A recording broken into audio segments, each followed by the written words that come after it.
what's up everybody, TechChucker here, and we've got another Dio quick tip for you. Today we're talking about sealing your diorama. Now this is something that you're typically going to do when you are done with the diorama or you're about to add some mortar for your bricks. A couple of major benefits of sealing your dioramas is really just to add a thin layer of protection for your paint. So those times when you accidentally drop an action figure or a accessory or something, or you ding it on something, it might help to protect that paint. The other benefit is obviously when you are adding the mortar, it allows you to have a coat between the mortar that you're adding and your paint so that the mortar does not start to dissolve your paint and start wiping it away as you clean that up.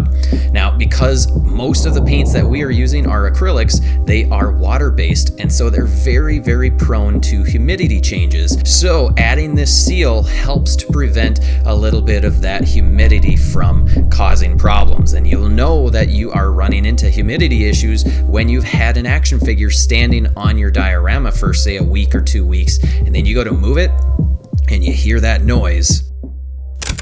That is because the paint has started to kind of be affected by the humidity, and now it is sticking to your action figure. And the risk is that when you pull that figure off, you might actually pull the paint with it. There are some very important things to consider before you get started with sealing your dioramas. You can't just pick up any old clear coat off the shelf and expect it to work. So we're going to go through that, and let's go ahead and get started right now with the stuff you need. There really isn't a whole lot that you need to be able to do this. I recommend this Minwax fast drying polyurethane. It's kind of a satin finish. It's a clear coat. I have to thank Crashbox Customs. Go check them out on Instagram and YouTube. They do some amazing dioramas.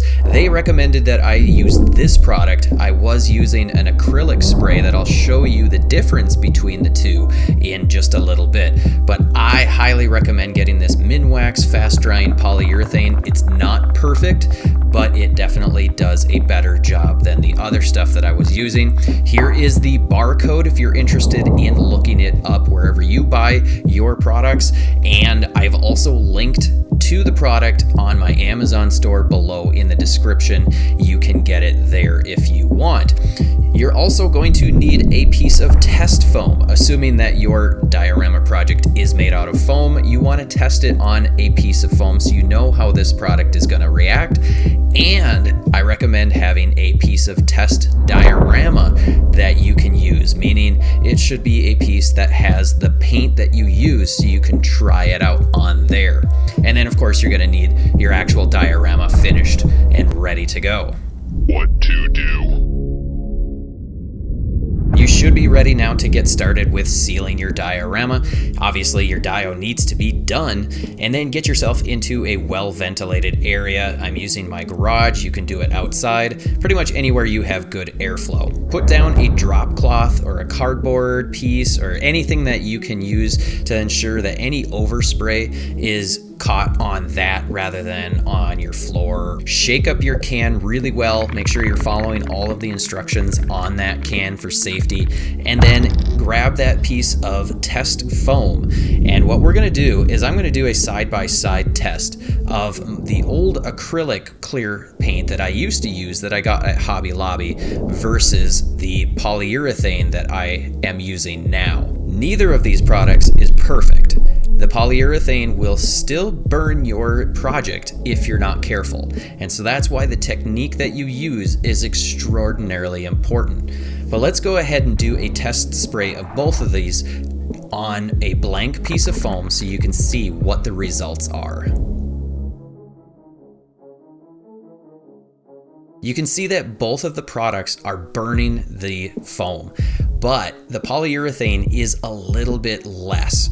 Obviously, you do not want to spray your project like this. You don't want to spray from point blank, and you don't want to spray and let it sit there, spraying more and more of the clear on there. Otherwise, it is definitely going to burn your project. Now, let's go ahead and do a test on a piece of test diorama that has some acrylic paint on it like you would have on a diorama.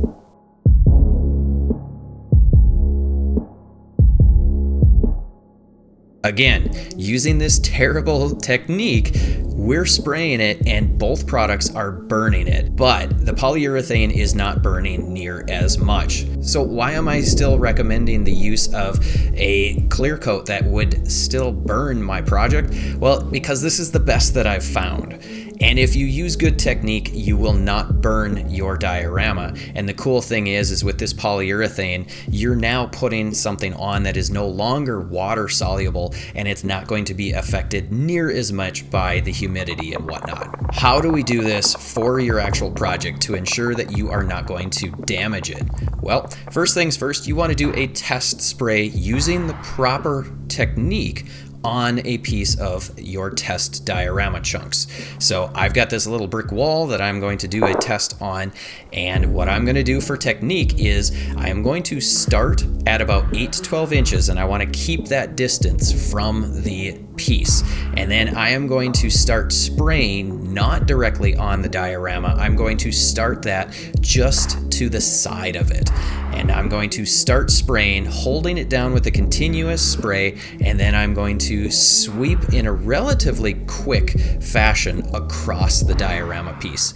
This is going to be your best bet. You want to have thin coats that are added, and you can add as many coats as you need as they dry. If you try and put it on too thick where it's going to start dripping, then you're going to get burning of your diorama. Now we can go ahead and seal our actual diorama. We're going to use the same technique on the diorama, starting between 8 to 12 inches away from it, and I'm going to start spraying a couple of inches to the side of the diorama, and I'm going to do a nice smooth spray across the diorama, trying to be as consistent with how fast I go all the way across the piece.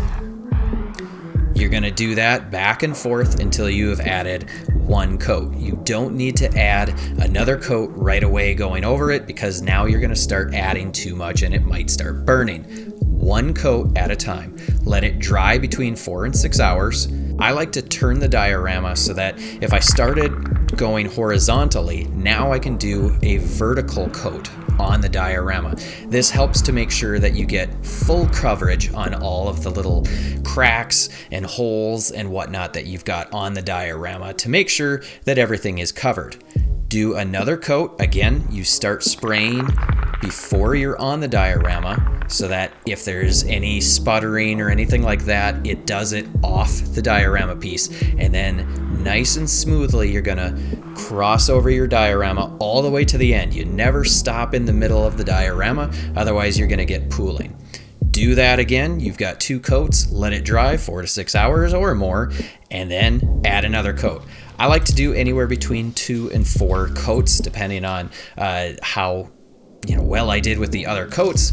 And then for your final coat, you definitely want to let it dry anywhere between 24-48 hours in a dry area so that it can fully dry and cure before you start using the actual diorama. Once that diorama is fully dry and cured, you are ready to start utilizing this diorama on your shelf for your pictures, or if you are selling them, to send these off to your customers. Highly recommend that you do seal your dioramas if you are selling dios to other people. It just adds a little layer of extra protection in case people are digging these things up. Sealing your diorama is pretty easy once you get the technique down, but that technique is extraordinarily important so you don't ruin it. Alrighty, there you have it, folks. I hope you enjoyed this little dio tip. If you did, hit that like button, hit the subscribe button if you haven't already, and the bell notification, and share this video out to anybody you think might benefit from this information, and I will see you in the next video.